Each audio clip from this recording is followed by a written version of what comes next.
12th English, lesson number 17, section 17.7. Thiruvalluvar,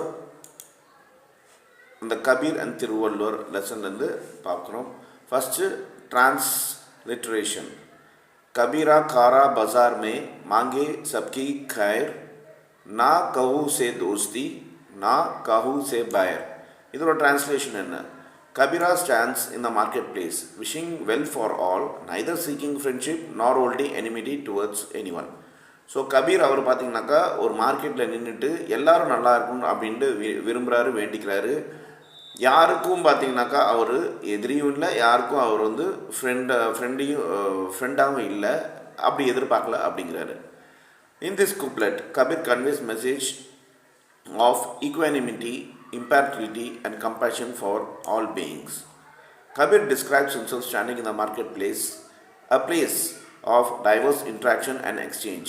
He wishes well, khair naga Hindila, Urdula வந்து நலம் விரும்புறது, for everyone he encounters, regardless for their backgrounds, beliefs and intentions.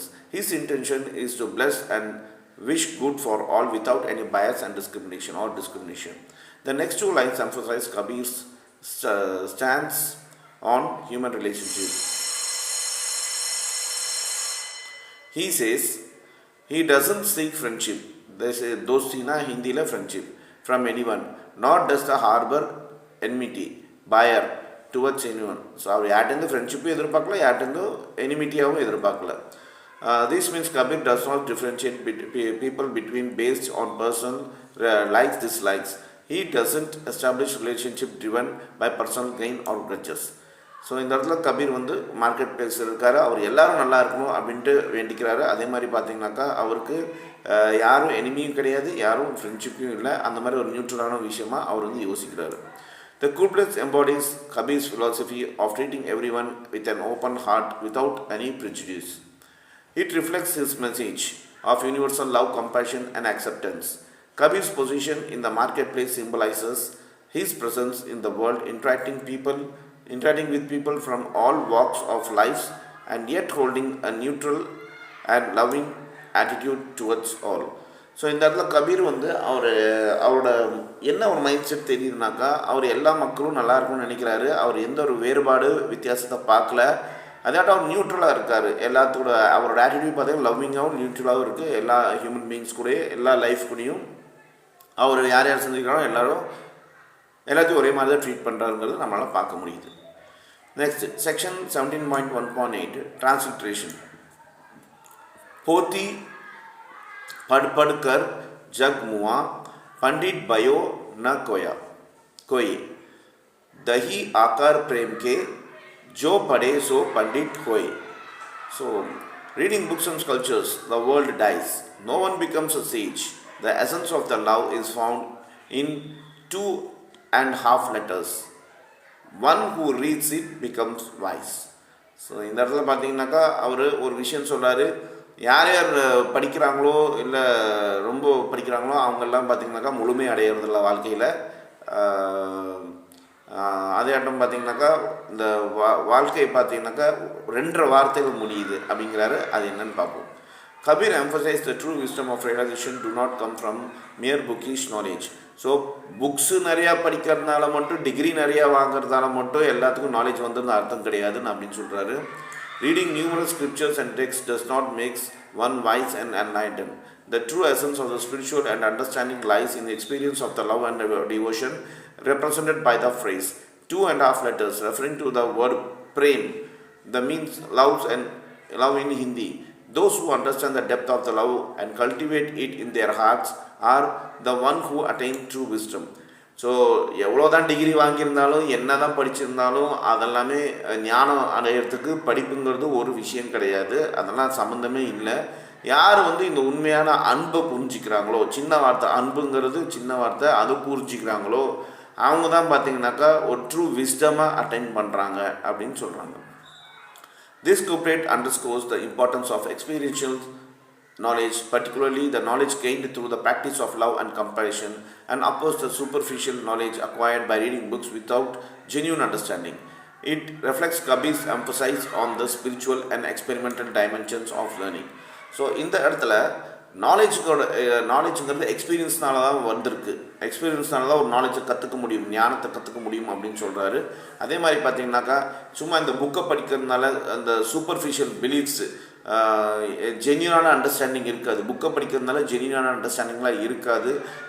இந்த experience பார்த்திங்கன்னா ஒரு ஸ்பிரிச்சுவலாக ஒரு அந்த dimension இருந்தால் நம்மளால் லேர்ன் பண்ண முடியும் லைஃபோட லெசன் அப்படின்னு அவர் சொல்கிறார். Then section 17.1.9 transliteration. दुखा में सिमरन सब करे, सुख कही न कोय, जो सुख में सिमरन करे, ताव दुख कहे को होए. Translation. In suffering, everyone remembers the meditates, but no one does so in joy. One who meditates in happiness, why would they experience sorrow?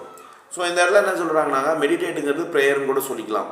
So ஒருத்தங்க கஷ்டத்தில் இருக்கும்போது தான் மெடிடேஷன் பண்ணுறாங்க, அவங்களுக்கு வந்து இந்த மெடிடேஷனு ப்ரேயரோட ஞாபகமே வருது. எதுக்காக? அவங்க சந்தோஷமாக இல்லை. இதே ஒருத்தங்க சந்தோஷமாக இருக்கும்போதே ப்ரேயர் பண்ணாக்கா, மெடிடேட் பண்ணாக்கா அவங்களுக்கு ஏன் துக்கம் வருது அப்படின்ட்டு அவர் கேட்குறாரு. So understanding. In this couplet, Kabir contrasts how people approach meditation and remembrance the divine during times of sufferings and happiness. During times of suffering, dukkhnaka suffering Hindila, people often turn spiritually and meditation as a source of solace and relief. The first line implies the moments of the hardship, people are more likely to engage in Simran, remembrance of divine, in order to find comfort and strength. Conversely, during time and happiness, Sukh people tend to become engrossed in the joyful experience and often forget the exchange of spiritual practice. The second line points out that when one is experiencing happiness, they may not patronize spiritual remembrance. So அதெல்லாம் இங்கே சொல்கிறாரு. ஒருத்தவங்க கஷ்டத்தில் இருக்கும்போது தான் சாமியை கும்பிடுவாங்க, மெடிடேஷன்லாம் பண்ணுவாங்க, இந்த மாதிரி விஷயத்தெலாம் தேடி போவாங்க. அவங்க கஷ்டகால வாழ்க்கையில் கஷ்டம் வந்துச்சுன்னா மட்டும்தான் இந்த ஞாபகம்லாம் வருது, அவங்க கடவுள் ஞாபகமே வருது. இது அவங்களுக்கு வந்து ஒரு கம்ஃபர்ட்டும் ஸ்ட்ரென்த்தும் கொடுக்கறதுக்காக அவங்க பண்ணுறாங்க. இதே சந்தோஷமாக இருக்க டைமில் அவங்க பார்த்திங்கனாக்கா எல்லாத்தையும் மறந்துடுறாங்க. இந்த ஸ்பிரிச்சுவல் ப்ராக்டிஸ் எல்லாமே பண்ணுறது கிடையாது, இதை பற்றி நினச்சி கூட பார்க்கறது கிடையாது. இதுதான் அவங்க செகண்ட் லைனில் அவர் எக்ஸ்பீரியன்ஸ் ஆஃப் ஹாப்பினஸ் அப்படின்ட்டு அவர் சொல்கிறார். Kabir's teaching is the couplet emphasize the importance of consistent spiritual practice regardless of life circumstances. The idea is that if one practices Simran, the meditation, during both suffering and happiness, they can attain the state of equanimity in the inner balance. The balance helps the transcend and in fluctuation of the joy and sorrow. If a person can meditate during moments of joy, they are likely to maintain their inner peace and now be overwhelmed by the sorrow when changes arise.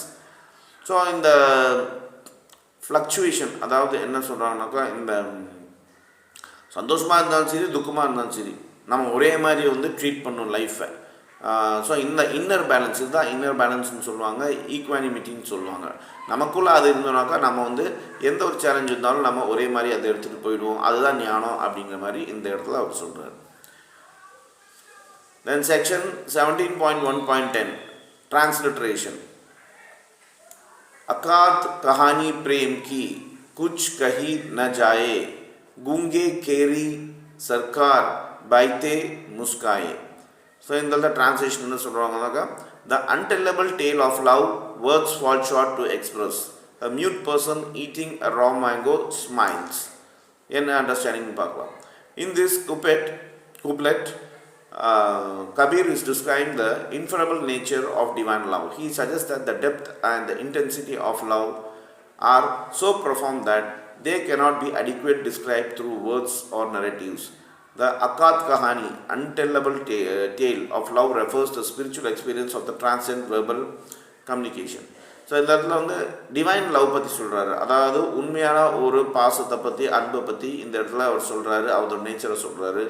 இது பார்த்திங்கனாக்கா உங்களுக்கு சொல்ல முடியாது, எந்த ஒரு வேர்டாலையும் narrate பண்ண முடியாது.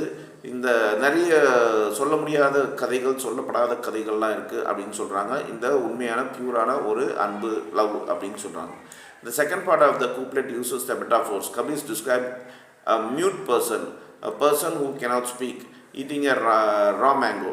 Despite of inability to speak, the person is joyful expressions and smile convey the experience of the mango taste and delight. Similarly, Kabir is highlighting that the experience of divine love is beyond words of language. Just as a mute person smiles communicates their experience of love of divine is felt deeply within, even though it cannot be fully explained for narrated. இந்த second பார்ட்டில் அவர் என்ன சொல்கிறாருன்னா, ஒரு வாய் பேச முடியாத ஒரு நபர்னால பார்த்தீங்கன்னாக்கா ஒரு மாம்பழத்தை சாப்பிட்டாக்கா அவர் அந்த சந்தோஷத்தை ஜாய் வந்து அவர் எப்படி எக்ஸ்ப்ரெஸ் பண்ணுறானாக்கா அவரோட ஸ்மைல் மூலமாக அந்த ஜாயை எக்ஸ்ப்ரெஸ் பண்ணுறாரு. ஸோ இதுதான் லவ், இதுதான் அன்பு அப்படின்னு சொல்கிறாங்க. ஸோ அன்புக்கு வந்து மொழி தேவை கிடையாது, அதுக்கு எக்ஸ்பீரியன்ஸ் இருந்தால் போதும் அப்படின்னு தான் இந்த இடத்துல அவர் எக்ஸ்பிளைன் பண்ண வராரு, அவர் நரேட் பண்ணியிருக்காரு.